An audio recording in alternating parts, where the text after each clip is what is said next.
one thing that we like very much is the fact that in Bordeaux we make blends.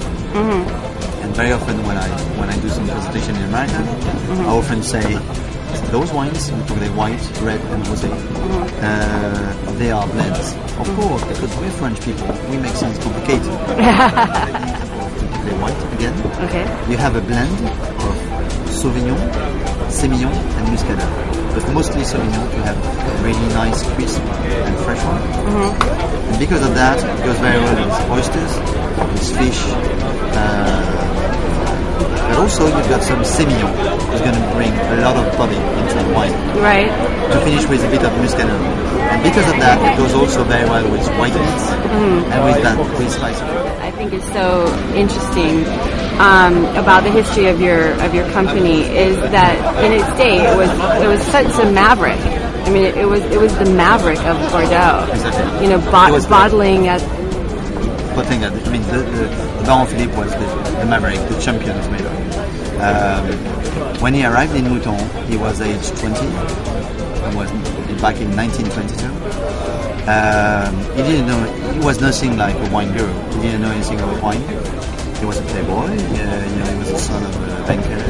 He was driving fast cars. He was racing around the road. But he had very little knowledge of wine. But he was a man of vision, and very soon he realized that Rothschild was carrying his name, and therefore he should do it from start to finish. Because at that time, all the estates in Bordeaux, they were actually harvesting, vinifying their wine, putting it into a barrel, and then selling it to negociants. Negociant, yeah. And if you look at all labels from that time, you'll see always the name of the property and the name of the negociant. The negociant. Because that was the negociant that would finish the maturing, that would bottle it, and that would label the bottle. Yeah, I saw that in Châtron, the Musée de Négociant. Exactly. Yes. And you see that, for example, for Chateau Latour, you've got 15 different pages, 20 different pages. And most probably at that time, you had 20 different Chateau Latour.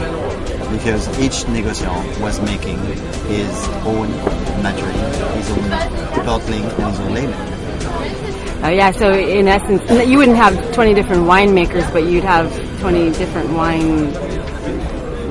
Yeah, but that's a very good point. I think at that time, winemaking was considered to be from, let's say, from harvest to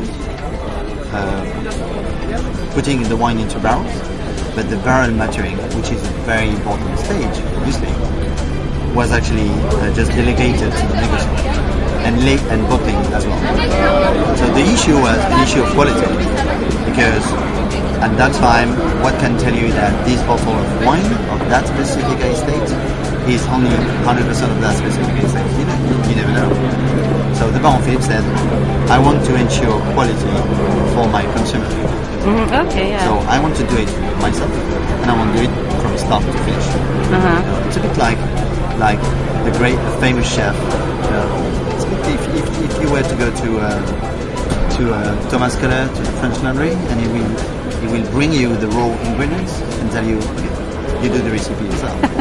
It's not exactly what gastronomy is all about. Yes, that's true. So the Baron Philippe was the first one to have that vision, and that's why 2 years after, only 2 years after, he introduced the full chateau bottling.